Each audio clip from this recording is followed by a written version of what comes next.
welcome to the Fandom Zone. And today, Zod is happy. Zod is happy because I am bringing you a review of a good film. And you might say, is it Dark Phoenix? Is it Shaft? What is this amazing film? No, I have not seen Shaft yet, but I will bring you that. Forthcoming. No. Secret Life of Pets 2. The surprising film that made Zod happy to be amongst you Earthlings. This film is very interesting in the fact that I was not expecting it to be good at all. I merely had an hour of human time to kill, hour and a half or so, and I said to myself, what is the most pointless thing that I can watch that I may get some enjoyment out of that no one is possibly in right now on a Wednesday after the busiest Tuesday that a theater in your realm could have. So Secret Life of Pets 2 it was. And surprisingly, I was not upset with this film whatsoever. I was joyous about how you could actually make an original animated content that was a sequel. Yes, folks, a original product that is a sequel.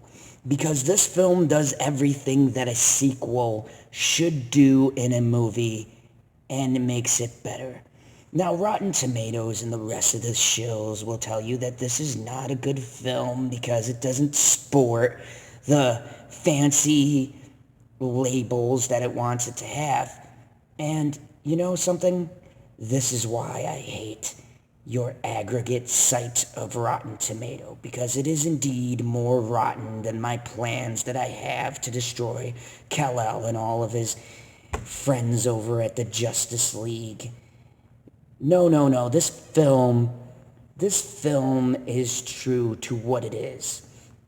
And honestly, it doesn't try to deviate from its source content, but at the same time, it does do new things. It makes separate storylines, and then it diverges them to one giant overarching story. Every quest that the subsequent pet goes on has a purpose to the entirety of the rest of the film. And it's actually interesting. So, the plot of this film goes that Max and Duke have now become, staple pets in their little home in New York. And their owner, Katie, meets and marries someone. Meets and marries Liam. And they are, or Duke is adamantly against ever being involved with a kid. But after the kid is born, Duke becomes protective. But protective to the point of where he becomes scared of everything. And it's a really great tale that's interweaved with the child's tale. It's the child growing up, but the dog growing up as the child does, and as his role of this de facto guardian of the kid. And I think it's a really great story for families to go to and see. It's a really great story of the family structure and how when things change, circumstances change, that it shows the perspective of the pet's role in the home and how the pet by nature changes, but it gives you a perspective of what they're thinking. Now, while you have this subsequent storyline of the pet Duke's changing, you have a storyline of Snowball, whose owner likes superheroes, and Snowball becomes a superhero, and he goes on his journey. Then you have the other pet, the dog Chi-Chi, that is given a chew toy by the character of Duke. It's his favorite chew toy, and she must guard this. But unbeknownst to her, accidentally drops it into an infestation of cats, which causes her to get help by the only cat they know, Chloe, and hilarity ensues. The thing that I love about this film, or the good points of the film, is the fact of how they show the dynamics of each character, and the missions that they have are separate. They feel separate, and then towards the latter half of the movie, they converge together, and lessons that they've learned in their separate storylines all play a role. So it does at any point feel disjointed. It feels like separate narratives of these various pets that finally comes together in one overarching story, which feels like at first a side story, but takes center stage as the main story, and each of the pets are taking their shared learned experiences building up to this final climatic finale to this film. And I say climatic because quite literally, for a CGI film, for a child's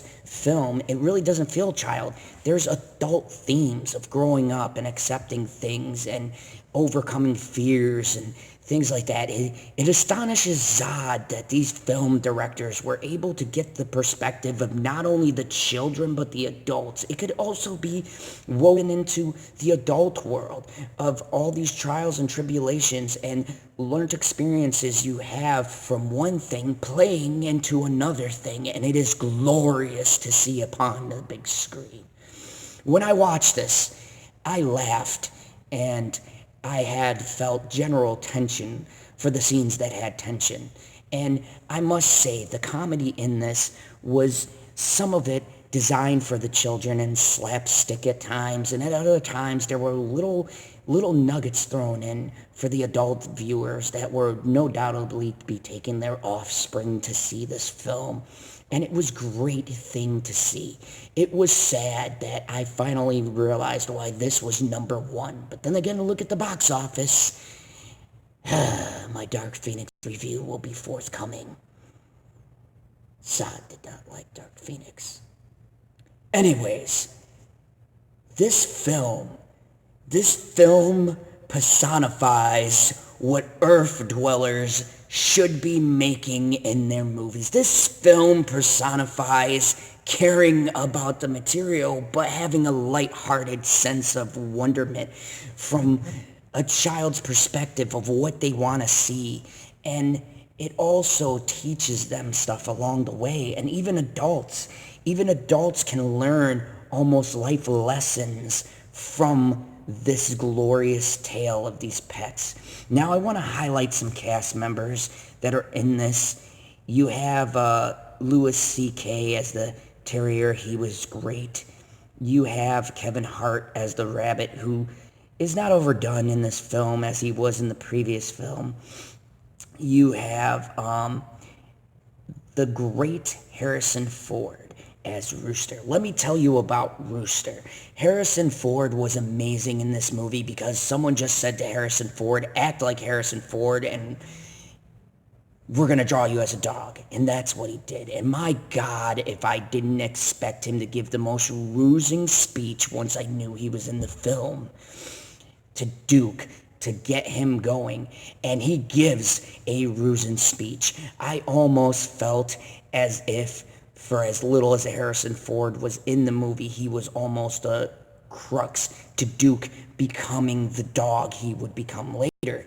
And that was the beauty of it, because you didn't need to see Harrison Ford in this whole entire film. The central characters were still highlighted, but you could see where Harrison Ford had left his mark and his impression on the dog, which would carry him for the rest of the journey through his film. It was great. It was a family movie, a great experience, something better than Aladdin, because I felt the family dynamics and the structure being pushed. And why I think the critics won't like this film is because it's very focused on kids growing up, and I think the family structure they don't like. They maybe want a diverse family. It's not diverse enough. It's a white dude and a white female together, and oh my God, it's a white dog. But the themes and the things they talk about should be highlighted in this film and celebrated, because this gets you back to the good old-fashioned family function, the normal family films that you're used to back in the old days. The Walt Disney feel or the Pixar of old. I love this movie, and it was just a great reminder. Now, some of the cons was the movie did have a jarring sort of break in between the cat arc and the rabbit arc. There were some transitions that were rough, but once again it pulls it together nicely towards the end of the film, and everything kind of does make sense. Kevin Hart's Snowball is still annoying, just not as annoying as the last outing. I still think Kevin Hart is oversaturated in this market, and they need to give his gimmick a break. But other than that, honestly, this was a great film. I loved it.